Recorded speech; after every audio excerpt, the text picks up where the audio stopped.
Hi everyone, and welcome to this webinar entitled 7 Principles for Effective Diversity, Equity and Inclusion. My name is Peter Banks and I am the founder and MD of the Thehrdirector. We are a strategic resource for senior HR and people leaders in print, person and online. Delighted today to partner with Zelis, an award-winning payroll and HR solutions provider. Diversity and inclusion has become a top priority for organisations. Those that have a strong programme of DE&I are able to recruit and keep the talent they need to be leaders in their industries. Organisations that struggle with DE&I will struggle with business. In this insightful webinar, we will be exploring the key principles for effective diversity, equity and inclusion, and offer up some guidance and strategies to ensure your organisation is able to truly explore the power of data for further advancement. So joining us today, I'm delighted to introduce Jackie Summons. Jackie is the Chief People Officer at EMIS Health. I think it's EMIS Health, I forgot to ask you that, and Non-Executive Director of Zelis. Good morning, Jackie. Thanks for taking part today. Morning, Peter. And also Aggie Mutuma, who is the CEO and Lead Consulting Director at Mahogany Inclusion Partners. So good morning, good afternoon, Aggie. Delighted you could take part with us today. Good afternoon, lovely to see you. Brilliant. Right, let's take a little bit more about you guys, really. So Jackie, give us a flavour of your organisation, and kind of a little bit more about why this is such a key topic for you. Brilliant, thank you for that, Peter. Yeah, we are EMIS Health, not EMIS Health, but to be honest, so many people call us EMIS that I feel we may have just misnamed ourselves, but that's another story. And we've been around too long to change the name, I think. So yeah, so I'm Jackie Summons.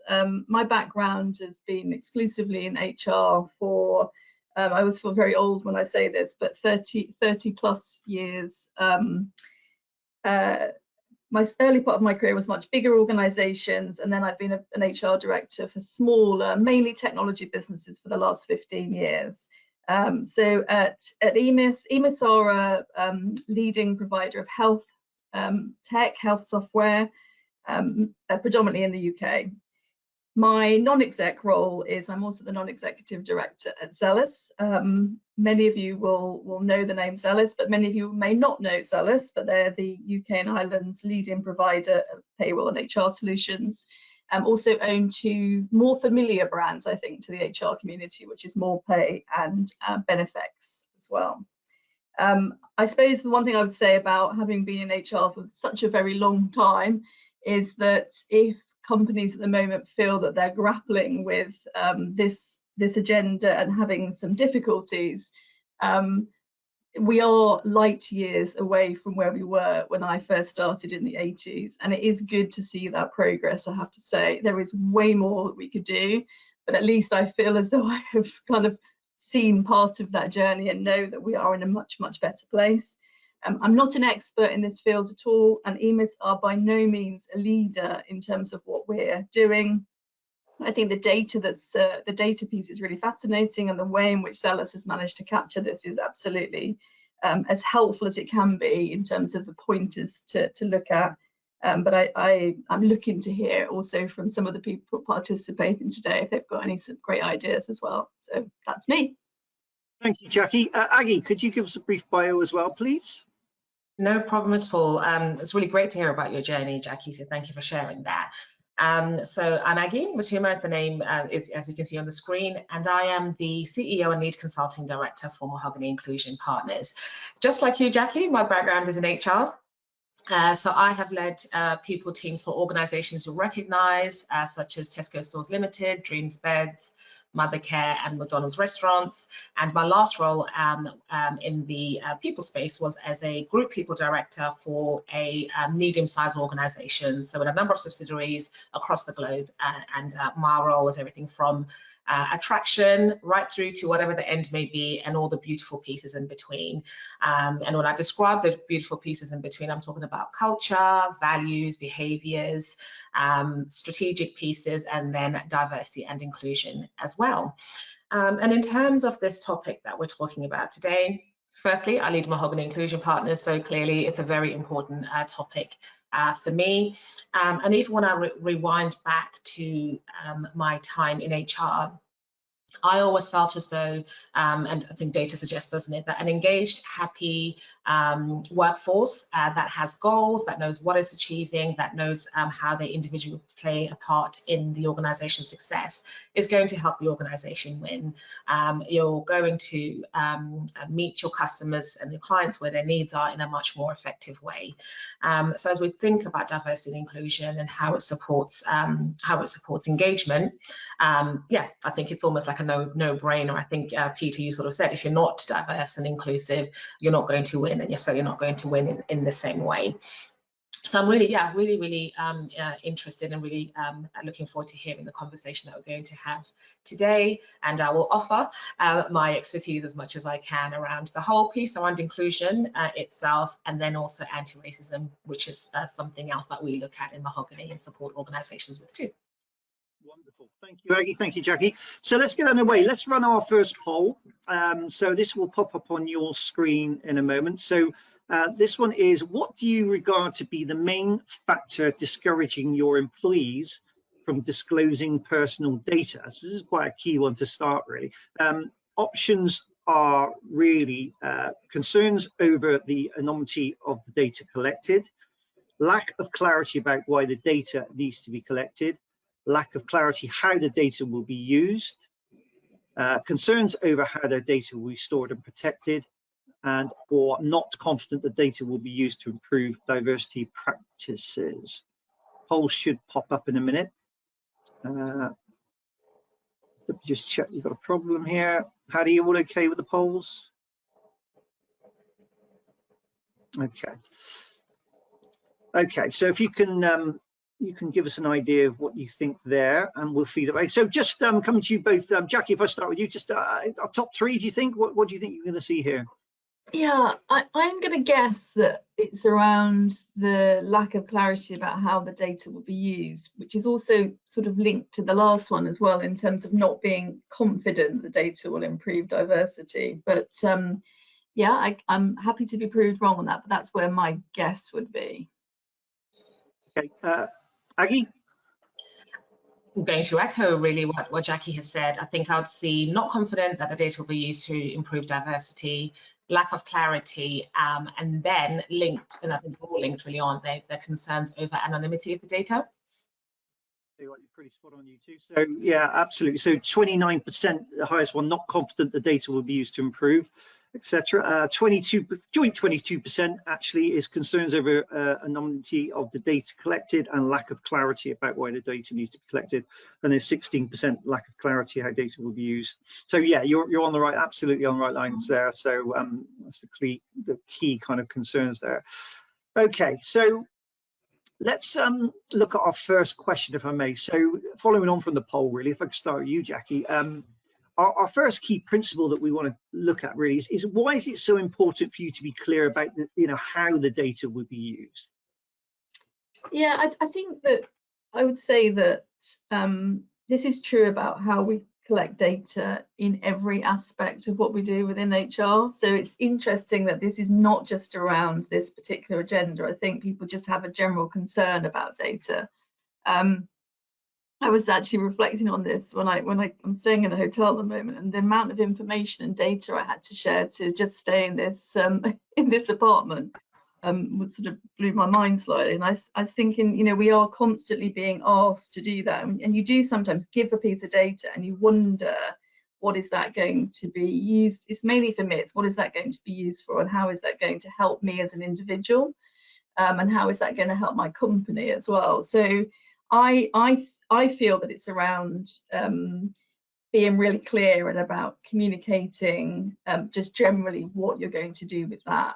I know certainly at EMIS, we had huge success in lifting the data that was provided, the number of people that provided data, by talking about what we had done with previous data. So we started with some really poor data around race and ethnicity, difficult to say. We got it to 88% of our employees were prepared to share that data, which was really high. Interestingly though, and I'll come back to that again perhaps later, around 14%, I think, of those people that were willing to give the data would not specify. So they used a non-specified category. So there's still a worry in there for me, but however, not bad. The way we did it was we talked about how we had used gender data to improve our gender pay gap, and there was a really obvious link between knowing the data and improvement, and I feel that had a significant impact on people's willingness to provide the data. That's my view on it. Yeah, okay, thanks, Jackie. And Aggie, you know, I guess there's a lot of like trust here, critical, you know, if organizers are going to get meaningful data, they've got to get this trust. So again, just your thoughts here. Yeah, and trust is absolutely important. And I think Jackie spoke a little bit to that around how do you establish and start to grow that trust. It is about really helping your team to understand what it is you're going to do with the data, why you need it. I would also suggest having a very clear vision or ambition for the organization around diversity and inclusion. Why does it matter to us as an organization? What is our unique business case? Yes, we've got the McKinseys and EY and Deloitte who tell us all the great things and the great results you get from inclusion and diversity. But what does it mean for us? How does it connect with our values? Therefore, we would like to understand the data. Therefore, we'd like to understand how our ambition is potentially feeling and looking like for our different groups within our organization. And then we'll use that information to improve things. We'll speak to you, we'll talk to you, we'll update you. It's that piece. So making that real connection to us as an organization, why we want the data, why inclusion is important to us, and how you can help us to do that by giving us your data, by telling us how you feel. So very much a two-way conversation piece there throughout, you know, I think is what you're saying. Yeah, okay. Yeah. And also not necessarily just the quantitative, get it the right way around. Definitely not also trying to build in the fact that it's not just quant data that we want. We don't just want your numbers. We also want to hear from you. You want to know how you feel. So it's both pieces. And here are the reasons why we want to do that. And then to Jackie's point, here's what we've done in the past with the data that we've had, or here's what our data has told us, and here are some of the gaps we might have still.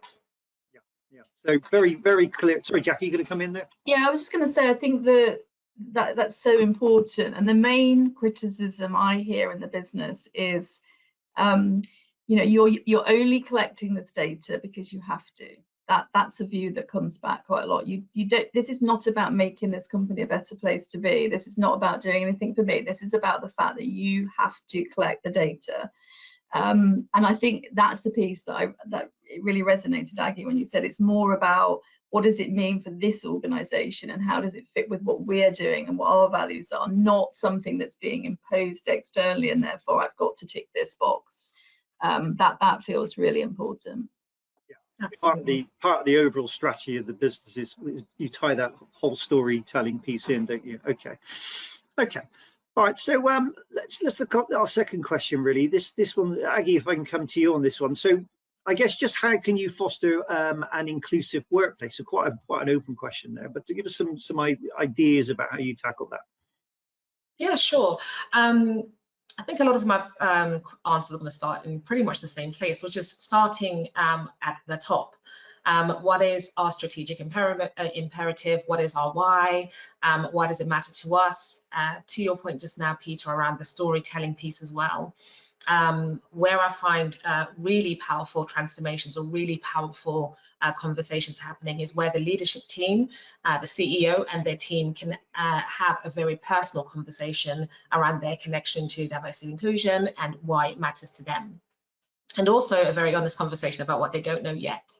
We always add the yet at the end, by the way, because you can find out, isn't it? But what they don't know yet and what it is that they're working on as well. So I think starting there with the human element around diversity and inclusion, and then all the things that I guess we know to be true around any cultural transformation, which is the how do we update, how do we amend, how do we align what we do around our people processes. So recruitment, talent planning, succession planning, promotions, which is a huge one, by the way. Promotions is a huge piece when it comes to D&I. But then also what's our culture? What are our values? What are our behaviors? How do they connect with diversity and inclusion? How do we make both of those pieces just part of what we do, not something we do after we've done our jobs? Good leadership is inclusive leadership, right? So how do we get to that place? We're not leaders, then we're inclusive. by being inclusive leaders, we're great leaders. Recruitment processes aren't great, and then we add recruitment, then we add inclusion. Inclusive recruitment is what recruitment should always be. So it's baking inclusion into everything we do, and also how we do it as well. Yeah, okay. Jackie, just I guess some of this is around about employers' policies and processes and change. So how do employers go about kind of strengthening those up?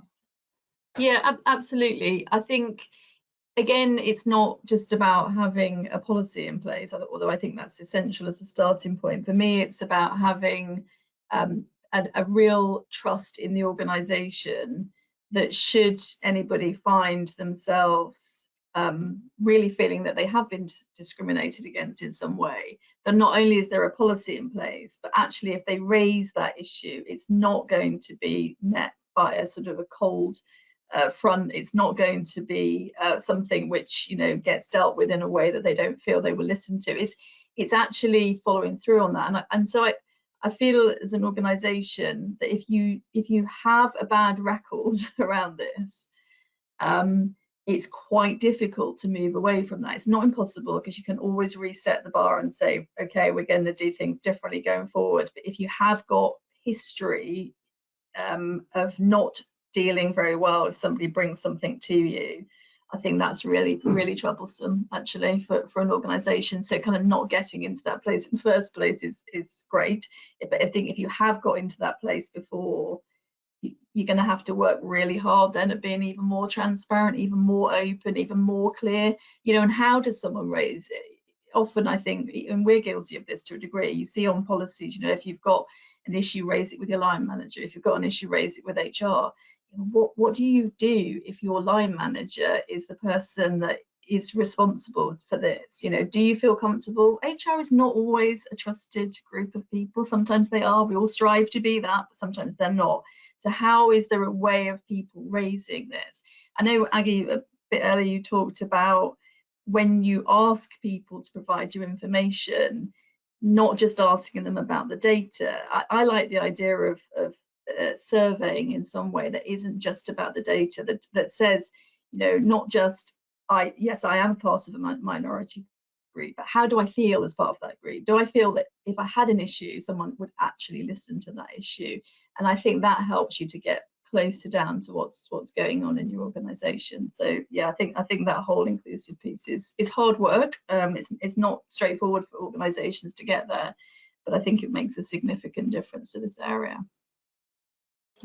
Absolutely, and I think if I may add to that. Yes, absolutely. Everything you've just described there, Jackie. And I think what we often fail to do, and I'm saying we as a people profession and as organizational leaders, is to actually equip our people teams to deal with a lot of these issues.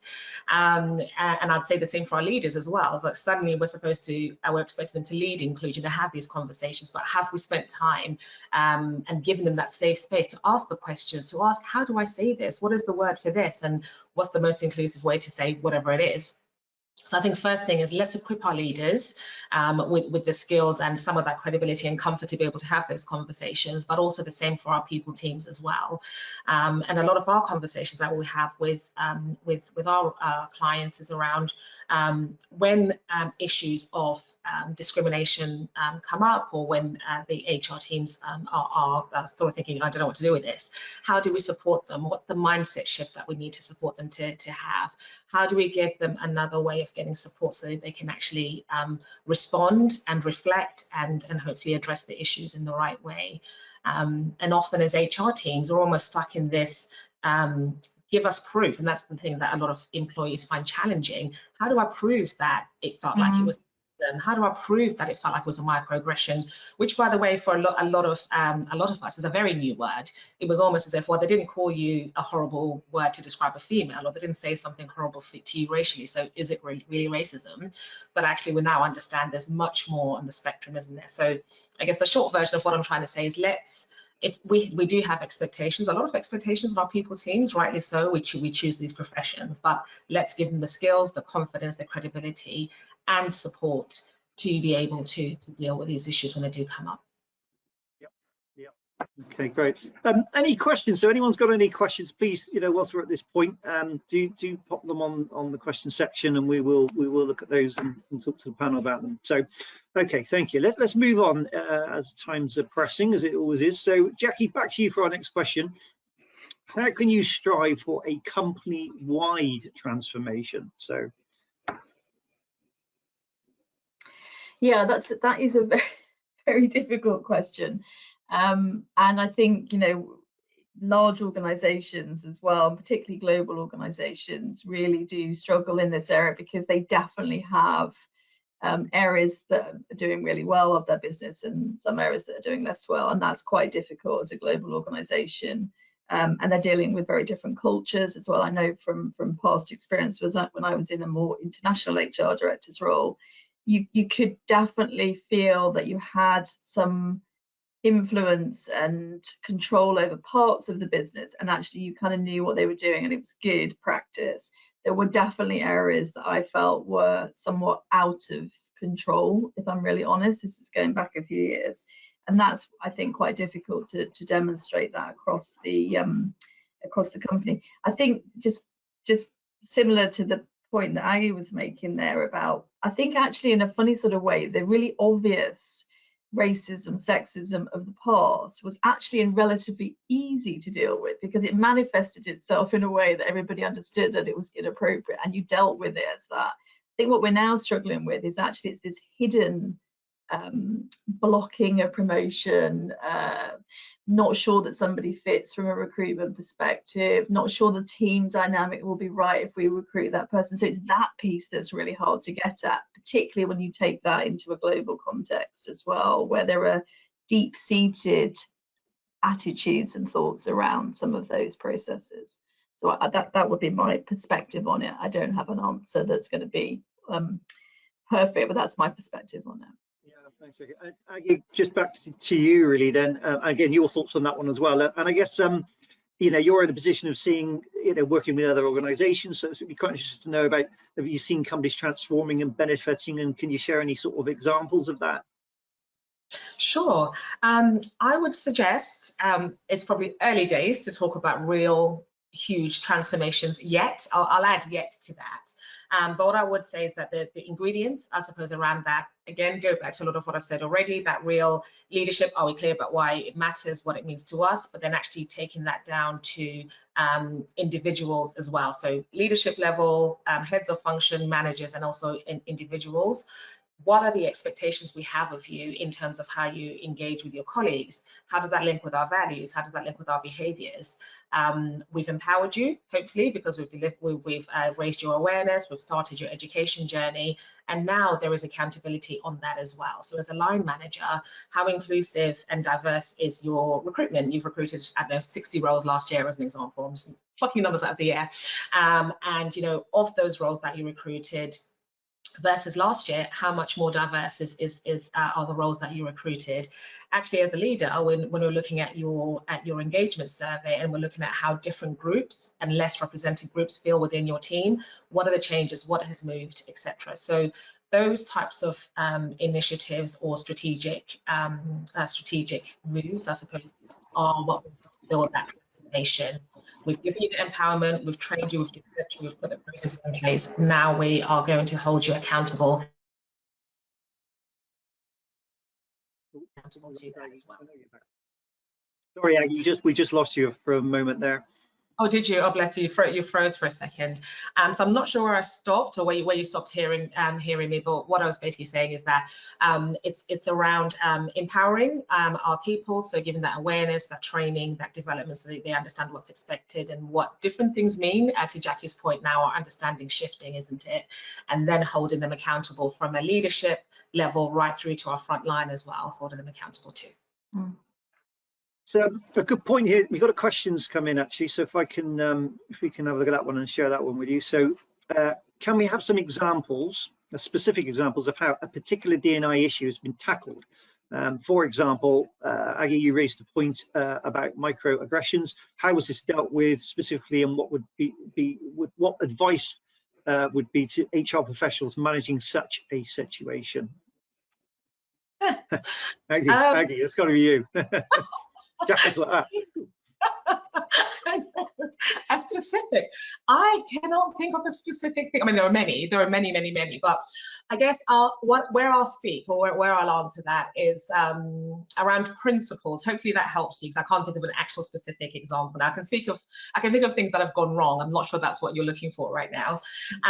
But I think what I would table as principles are, first of all, for HR teams, like I said, to have some awareness raising training and confidence building around these topics. Definitely for us as HR teams to take in the mindset of a curiosity to these conversations. Very often, in my own personal experience, and given that I've worked in HR, by the way, so please bear that in mind, I have had situations where my managers have told me things such as, or said things to me such as, Aggie, do you know what, to get promoted, you should probably straighten your hair because your hair's a bit exotic. And these are HR leaders, by the way.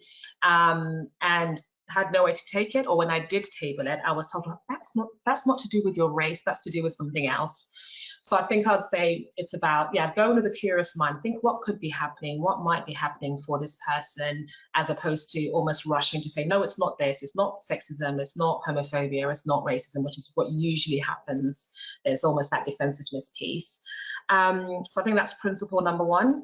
And then I would also say, if you don't understand a subject, get some support from someone who does. So we work with a number of international organizations, and one of the principles that the team has agreed to, and they have in their organization now, is that if someone has a concern around one of their protected characteristics, whether it's gender, whether it's their sexuality, whether it's their ethnicity, the people involved in hearing the grievance or the concern have that lived experience. So whether they need to do that externally or whether they do that internally, they ensure that there's someone who understands. So we're not asking potentially a man to understand what it might feel like to suffer from sexism. In that context, we're asking someone to look at their case and the merit of the case, who might understand what it feels like. So it adds that nuance, it adds that experience piece. So I would definitely strongly advise, as much as you can, as organizations and as leadership and HR teams, to build in that piece around what is the lived experience. Would I understand what Islamophobia feels like? Probably not. Would I understand why a comment may come across as Islamophobic? Probably not. But would somebody else who's of that faith understand more than I would? Yeah. So I think that's another principle I'd suggest. Thanks, Aggie. Yeah, it's given those kind of key examples, isn't it, in terms of what, yeah. Okay, let's move on to our next question. This one is really around disillusioned groups. And so, Aggie, back to you on this one. So, you know, this principle around focusing on those disillusioned groups, why is it so important? Just explain that to us, could you? Yeah, so I'd say it's important because usually, and not always, usually if you look at engagement scores and engagement levels in organizations, if you look at your less represented groups, so I use the term less represented mobs, they tend to have a less positive experience, I guess is the best way to put it. I feel like I'm using lots of words and I could use one, but that's what I can think of right now. So they tend to have a less positive experience. So by focusing on them and their experience, and by hopefully raising the bar, the likelihood is that you'll raise the bar for engagement in general. So that's why I think it's important to focus on those less represented groups, and where your data shows you there's a more negative experience or less positive experience. Jackie, for you, you know, why do you see, again, this is pivotal for sort of organizations to get right? Yeah, it's such an obvious point, but if you are asking the majority of people what to do about and to support and to include the minority of people, that's kind of never going to go that well, is my feeling on it. And yet that's effectively what we do quite a lot of the time. If you know, you think about a senior management team, if it's predominantly a white male management team, and actually you're focusing on that group to kind of get an idea as to how it would feel, how it could feel not to feel included, that feels like it's completely up the wrong way to me, because actually, unless you walk in the shoes of the people who are telling you they don't feel included, and therefore the minority in your organization, I think it's really hard to understand what that actually feels like. I do not know, as a white, able-bodied person, I do not know what it feels like really to be lacking that feeling of being included in an organization. And therefore I'm not the right person to be always asked that question, but there are definitely people in my organization that can give me that perspective of what it feels like.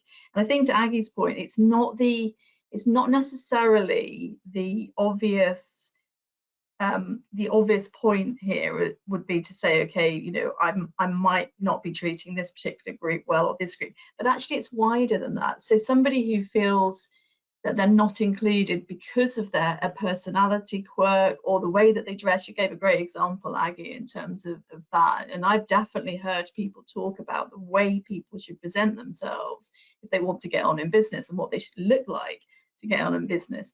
And that's massively excluding of a lot of people who would not fit any of the obvious characteristics of a minority, but yet they don't feel included in that business. And that's to me the nub of trying to get on top of this, really, is to ask the people who really do feel the most disillusioned in the business, what would make you feel that you were in an inclusive environment. There's a survey that Zealous have kind of done some research, actually, and we've got a report here, Time to Act, 7 Principles for Effective Diversity, Equity, Inclusion and Data Collection. And I think, you know, again, part of the findings of that, there's a series of questions in there, and you know, literally coming out that individuals identifying as gender, religious or racial minority in particular feel that things are much less fair. So, you know, it's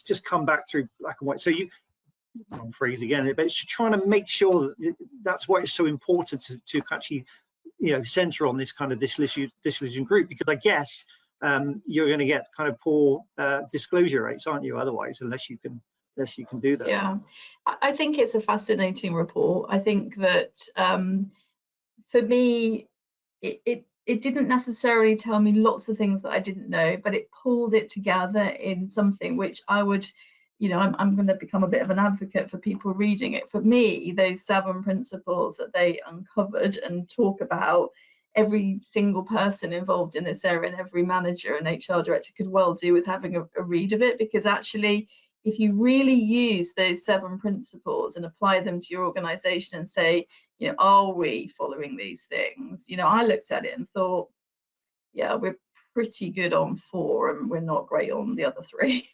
And I think that tells me quite a lot about where we need to go. So really, yeah, it's good to highlight it, Peter, but it's a really helpful report. Yeah, it is. I can definitely echo from a as the kids say, IRL, in real life point of view as well. When we do work with organizations and we are looking at different diversity dimensions, how do people feel about the organization and what's working, what's not working, in every single, and I can say that I don't tend to speak in absolutes, but in every single organization that we've worked in, even in my prior years, before I focus on inclusion, the less represented groups always feel there's less fairness. They always feel less, I guess, enthusiastic about leadership perspectives around inclusion. They feel less enthusiastic about things moving in the right direction. So yeah, so I think I can absolutely support from my own experience in supporting organizations that the report does tell it pretty much like it is. Thank you. Another question in, actually. So would BLER be helpful in fostering employee buy-in? Does that make sense to you? What BLER. Yeah. I thought I was going to be really daft then, because I didn't know. So yeah, could you explain? Yeah, perhaps our person who's asking the question, just explain that one, and then we'll come back to you on that one. Yes, please. Okay. Okay. So let's do our next poll, please. So yeah, please explain that BLER, and we will ask that one then, so we know what you're talking about. Next poll, let's run that one. So this question is, what type of data do you think your employees do not feel comfortable sharing? So is it A, race or ethnicity? Is it B, physical disability or impairment? Is it C, pregnancy or potential pregnancy? D, sexual orientation, or E, religious or religious beliefs. So again, just your sort of thoughts on how you feel your employees would react to those sharing of that data. Let's and we'll see what responses we get. Again, maybe Aggie, just give your flavour of what you think. Top three, maybe. Top three, I would suggest sexual orientation, religion or religious beliefs, and race or ethnicity. Yeah. Yeah, I think that possibly physical disability or impairment might feature up there in the top three, but I would agree with sexual orientation being there, because I think there is yeah. I just wonder about the disability one being higher. It's been one that I've definitely known people to be less keen to talk about and less keen to give information about, a real sort of fear of being discriminated against in some way if I was open about that. So that's the one I think would be up there. Yeah. Okay, well, very good. So as you can see, so we've got, well, two tied actually. You're spot on really. 33% physical disability or impairment and 33% sexual orientation. So absolutely, those two are the clear leaders in terms of that. Then followed by pregnancy or potential pregnancy, and then 12% religion or religious beliefs, and 3% race or ethnicity. So yeah, I think you're actually you're pretty spot on there. Okay, let's move on to our next question. So Jackie, back to you now for this one. So is there a disconnect between the types of data that employees think should be collected and the data that employees are collecting? So I'm just intrigued on that, disparity. So give us a flavour of your experience there. I think the question is an interesting one. I sometimes wonder if people are skeptical if you don't collect a lot of data in lots of different, in other words, if you leave things out of the data that you're asking for, I feel like there's skepticism in, I wonder why they didn't ask me about that. So we're certainly a little bit guilty of this at EMIS, partly because we're trying to demonstrate progress before we ask for data. So that makes us on a bit of a journey. I would rather be at the end of it in some way and be asking for more information, but at the moment we're still doing it in that way. But I do wonder sometimes whether people would be happier to provide data if it was a bit more wide in terms of the areas that we're asking people. So that would be my thought about it. Yeah. Aggie, again, back to you, I guess, similar, but and again, I guess this is talking about data collection, is making sure it's comprehensive, and where is the value in doing so as well? Yeah, I mean, that is an interesting question, because I think a lot of the answer depends on who you're asking. So I think one of the principles that I advise organizations to apply is collect data you're going to do something with. So I think let's not, it's a balancing act, isn't it? How do you ensure you collect the right data? How do you ensure it's comprehensive? But how do you ensure you're actually collecting data you're going to do something with? So if you're asking people for their data, we know that there's sometimes a reticence. If they see that nothing's shifting, you're not even talking about it, once you've had the data, then I would suggest maybe don't collect it yet, but maybe have that front-loaded conversation that almost says, here are our key focuses, because our data at the moment tells us that here are the biggest areas of disillusionment, perhaps, or here are the biggest areas of underrepresentation in our organization, hence our focus in these areas. And that's why we're asking for that data. So I'd suggest front-loading that with that conversation. And then it's interesting, because I think some people will say that organizations collect too much and they don't know why they collect it and it's really invasive. Others will say you don't collect enough, because once you start listing or once you start collecting diversity data, some will say, well, you forgot this piece, or you forgot to ask me this. So yeah, there isn't really a hard and fast answer to that. But if you're collecting less data, explain why, and explain what your context is as an organization and what your strategy is. And if you're collecting lots, just make sure you do something with it and speak to it as well. I mean, that whole point born from the strategy is what's critical here, isn't it? You know, create the strategy, ask for just those pertinent pieces of data that you want, because you can always ask for more later, can't you? You can always build on this as you go. So, and we all know that getting stuck at data for data's sake is not going to help anyone actually, and then it's overload and it's mass resources. So be very specific, I guess, is what we're saying here about what data you need and why. Okay. Okay. No more questions at the moment, but still looking for the come on, someone tell us what BLER is, please. Well, HR, if it's an HR person, we love an acronym. We are I know putting an acronym in.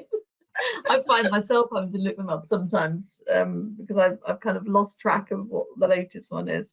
But just on Aggie's point there, I think you made the point earlier as well, that if you're just asking for data, but you're not giving people an opportunity to talk about how they feel about being part of an organization, that's where I think there's a disconnect. If you can ask people questions that relate more to their general feeling about, you know, are we creating an inclusive environment, and do you really feel part of this organization, part of the team, it then widens that out to people who would give you some really useful information, but wouldn't necessarily be part of a minority group.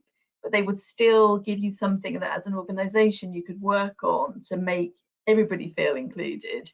But actually, if you just ask the data, you're almost forcing people, I feel, into boxes that's not helpful for everybody. So I think that was a point you made, Aggie, earlier, is just to widen it out to, you know, what does it mean in terms of what we're trying to do, and what does it really mean for you as an individual, and work on that piece of it rather than just the data.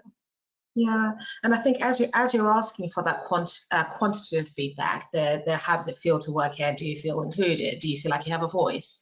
Do you feel seen? All those questions, it's really important, and I think you're making the point, I'm just underscoring it there for you, Jackie, as well, is making sure we're asking everyone that same question as well. So I think sometimes the way in which we have the diversity and inclusion conversation excludes people.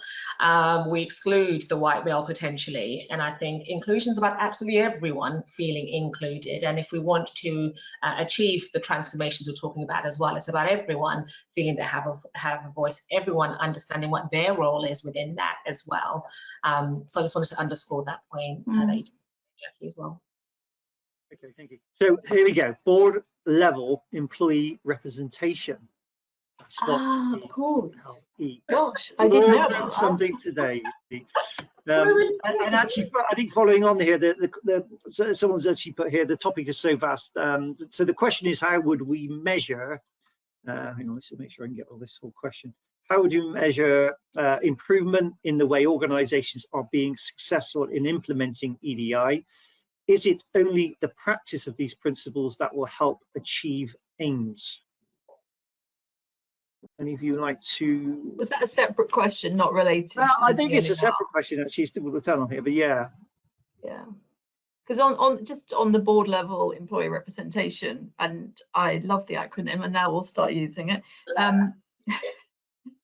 I feel like it is a really good move.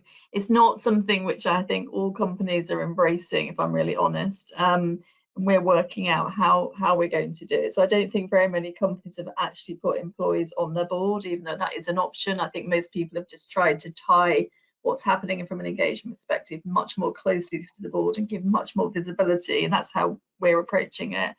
But I do think it can be really powerful. We're lucky enough to have some diversity on our board. It's not great, but we've got some diversity, and we're very much focusing our interactions between our more diverse board members and our employees to try to, I guess, sort of, one, for people to understand that we're following through all levels of the organisation, and it's important to us that our board is more diverse. We want people to see that and to feel what that feels like, but also for those individuals on the board to get closer to what's happening. So we've got some sessions set up this year for those board members to be talking a bit about their background and their career, but really primarily to be asking people, without HR there, without line managers there, but to be asking our employees what they feel about EMIS as an inclusive environment. So I do think it can help. I think it's got a really good role to play as long as you pitch it well within your organisation. So that was the BLER question, I think. Yeah, and again, echo that. And I think what I would also say is there are different ways, I guess, of getting board level employee representation. Also love the acronym. So some organizations look at their employee resource groups.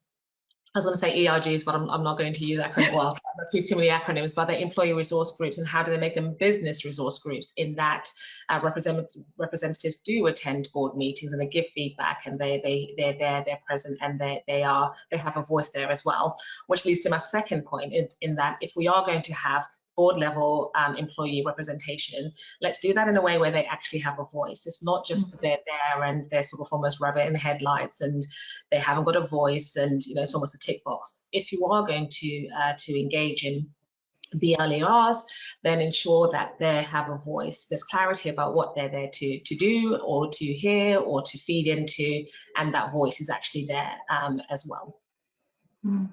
Okay, we must move on as time is pressing. Let's run our next poll.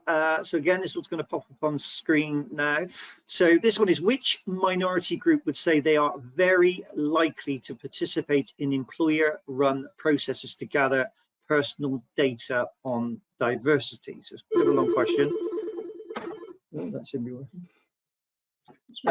So basically, it's A, religious minority, B, persons with cognitive mental disabilities or impairments, C, ethnic minority, D, persons with physical disabilities or impairments, or E, racial minority. So if we can have a go at that one as well. It's our third poll.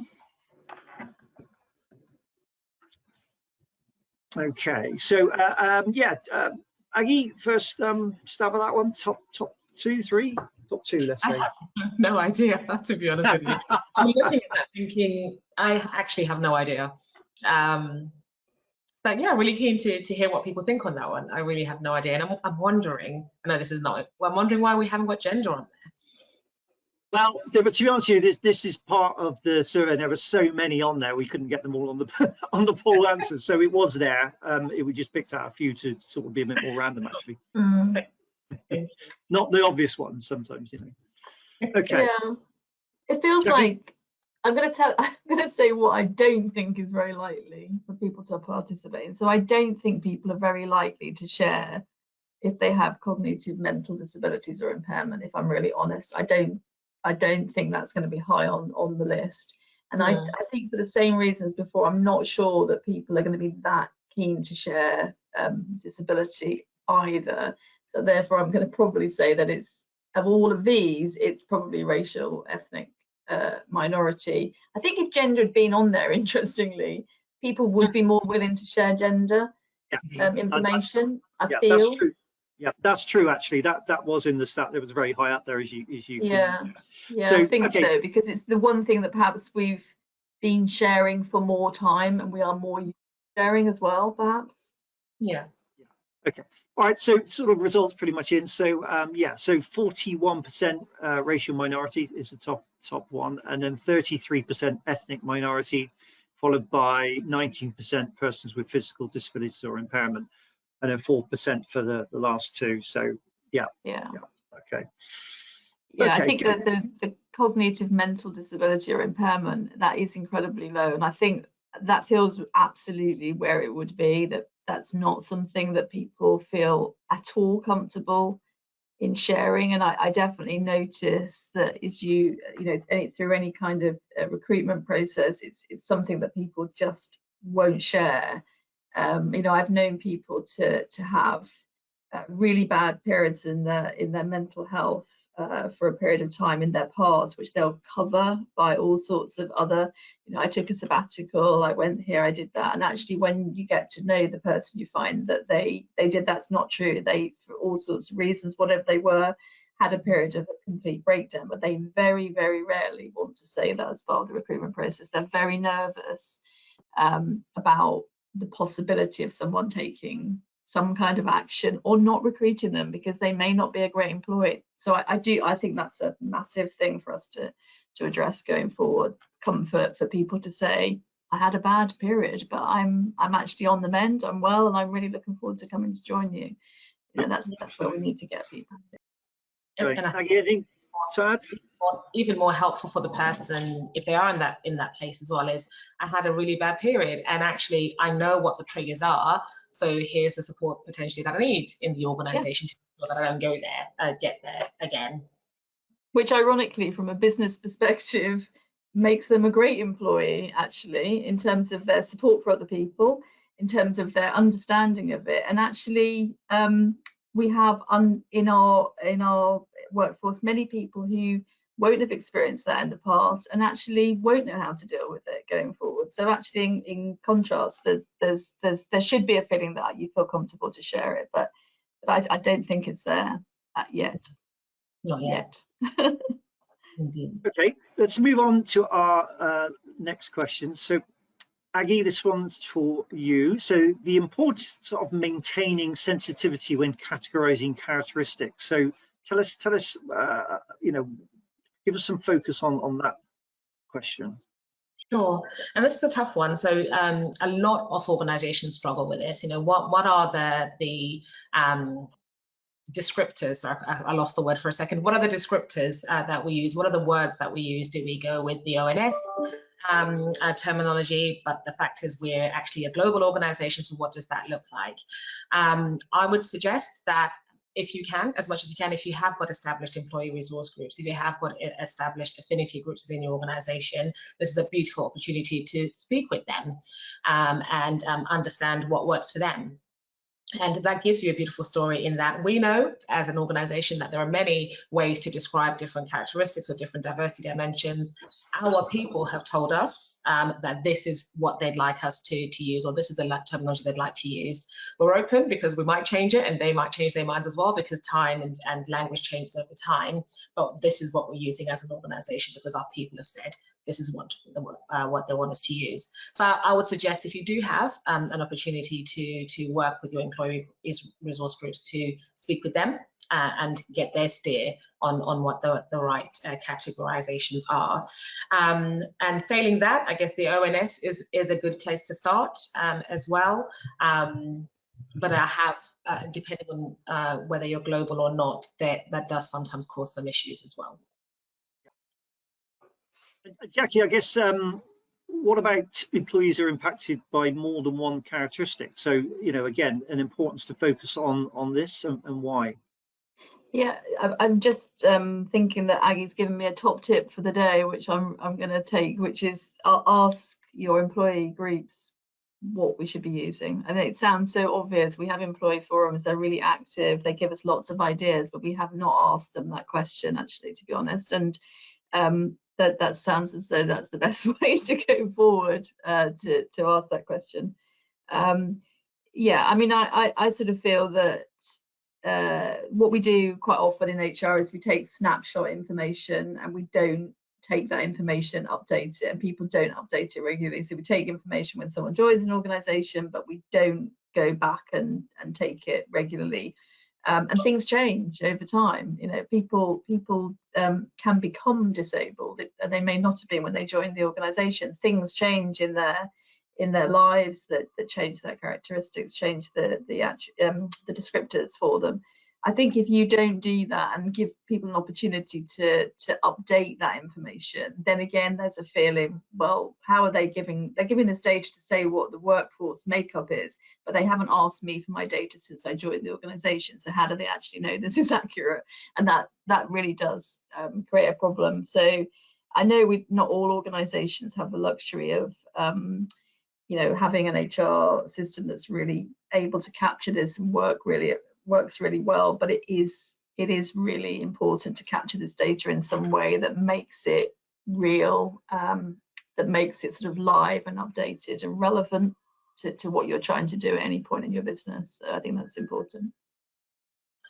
And I think one option, I mean, there are many options, one option around that sort of annual refresh and review potentially could be connecting or aligning your existing people processes. So maybe it's around the time of performance reviews, and everyone's online anyway, filling in their reviews. So there's an opportunity to link that refresh of data to that, and not asking everyone to fill it all in again, start again at the beginning, but here's what we have, or here's what you disclosed the last time we asked you.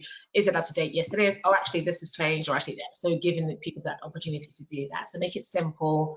We're already asking about your data from your performance review point of view as an option. Okay, right, well, we are rapidly running out of time, so let's quickly run this final poll. Question pop up on your screen. What methods of data collection do you think are most welcomed by your employees? So A, self-declaration, B, employee engagement survey that includes a section on diversity, C, new joiner survey, D, a diversity specific survey, or E, appraisal or performance review. So again, if we can we'll just sort of get that one in. I think they're coming in quite quickly. And then we're on to our final question then, and hopefully a bit of time if we have for any further questions. So I won't come to you at the moment on this one. Usually I'll just go straight in with the answers if you don't mind. So clearly, yeah, 58% at the moment employee engagement survey is top, followed by 23% new joiner survey, then 12% diversity specific survey, 8% appraisal or performance, and 0% for self-declaration. So yeah, it's always useful to kind of see, isn't it, in terms of what people are kind of feeling in terms of their organizations. And okay, so let's move on to our final question. To Jackie, really, it is our sort of final principle of the day. So how vital is it to ensure that it's easy, I think you touched on just a moment, for employees to update their data? So let's yeah, this is key, isn't it? I think it is, and I think, you know, the perfect solution is to have the perfect solution, and we can't all be in that situation. But I think if you know, it's one of those areas that people sometimes underestimate how important it is to have a really good HR system, and I do think it's really important to capture it in a way that is not clunky, is not form filling, doesn't feel like it's, you know, a form attached to an email. Anything that feels a bit kind of clunky in this world that we live in now is going to make employees a little bit nervous, I suspect, around things like anonymity, you know, what you're using the data for, how you're collating that data accurately. So the more seamless that can feel, and the more sort of part of your everyday way of collecting data, as opposed to something that's just randomly arriving, I think it makes a big difference to people's trust in what you're doing with the data as well, to be honest. Yeah. And Aggie, I guess, I mean, we've spoken about this theme has run throughout, you know, the whole session, really. Communication, the importance of being transparent about what the reasons why. So yeah, tell us about this again, the reasons why it's so important to do this in terms of the buy-in to the DE&I strategy. Yeah, absolutely. Yeah, so communication, absolutely important all the way through. Why does this matter to us as an organization? Why is it important to us? And in that communication, I would add real transparency as well. Here are the things that we know, and you've told us we're doing quite well. You know, we're not going to be just deficit-led. There are some things we're doing well, so let's absolutely talk about that. And actually, here are some of the gaps we have. Here are some of the things that you've said you'd like us to look at in a bit more detail. And actually, here are some of the places where we're really unhappy with some of the data that we've received, because we want all our employees to feel like they're included, we want everyone to feel like they're heard. And then here's what we're going to do about it. I often talk about you said we did, and it doesn't have to be quite articulated like that, but I think that's really important. And what you find is that as teams, as employees are able to see that my giving the data or our giving the data means that we're then developing strategies that then benefit us, people will start to disclose a lot more. And to Jackie's point, we have a lot of disclosure around gender because we've seen it for decades, haven't we? We've seen that it drives changes. We've seen that organizations speak about it a lot. Gender is important to us. I want to ensure we've got 30%. And, you know, all of those pieces of communication will drive disclosure for you. Jackie, anything to add there? I think that's probably pretty conclusive. Yeah, I mean, I like the you said we did. I think that's fundamental. There has to be a result. If you're going to ask people for information, be it via employee survey, however you're going to ask for that information, you know, you have to be able to do something with it and demonstrate that you're doing something. So that's critical. And I agree on the gender. I think that it has been on gender has been on the agenda for longer. And as a result of it, I do think people are beginning to sort of just talk about it more naturally, think about it more naturally. It's becoming part of an everyday way of working, and that's where we need to get to with some of the other areas. So it's every day and not something that you have to sort of work too hard to achieve. It's just something that you do naturally. So that would be good. Okay. Thank you, both of you. So just if there are, we've got a tiny bit of time left. So any questions? Let's try and tackle this question we had. It's got a long question, so it is a separate question. I've got it up now. So yeah, so basically the question is, how would we measure improvement in the way organisations are being successful in implementing EDI? So is it only the practice of these principles that will help achieve aims? So like maybe two separate questions, yeah. So if I take the first one, Jackie, and you take the second one? Yeah. So I think in terms of measurement, I mean, there are many things that you could measure. So the first one being around representation. So what strategy did you set? Did you look at you know, national statistics and look at, you know, where your representation sits against that? Have there been movements in the right direction? And through the full employee life cycle, I would suggest as well, and also throughout the whole organization as well. So from senior team right down to frontline, from attraction and recruitment right through to ER cases and what they look like, to promotions, performance ratings, you know, who gets the great ratings, who doesn't get the great ratings, what does that look like through all the lenses that you have determined in your strategy. So that's one, and then also that piece around how it feels to work here. So have those scores moved and hopefully in the right direction? Are they more positive? Do all overrepresented or underrepresented groups, all of them, does everybody feel more included?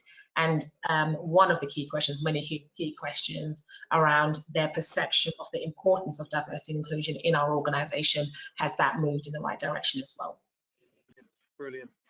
Well, we're pretty much there. I'm afraid we're running out of time. So listen, yeah, that's good. So end of the webinar. So listen, we hope we provide some key learning today, insight, best practice and methodology to help you collect meaningful diversity and equity inclusion data and use it wisely, I think.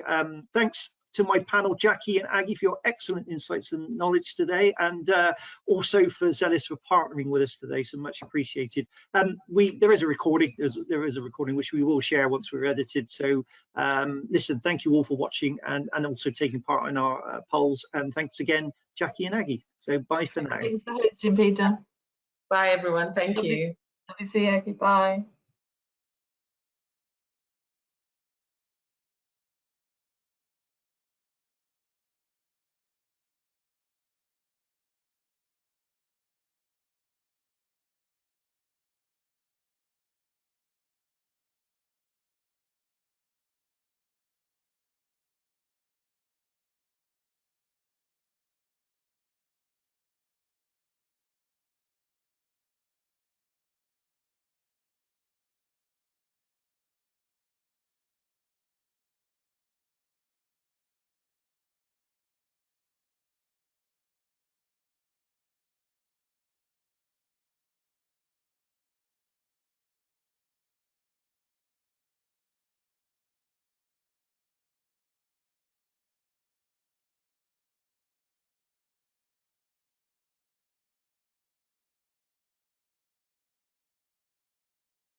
Hi everyone and welcome. Take 4.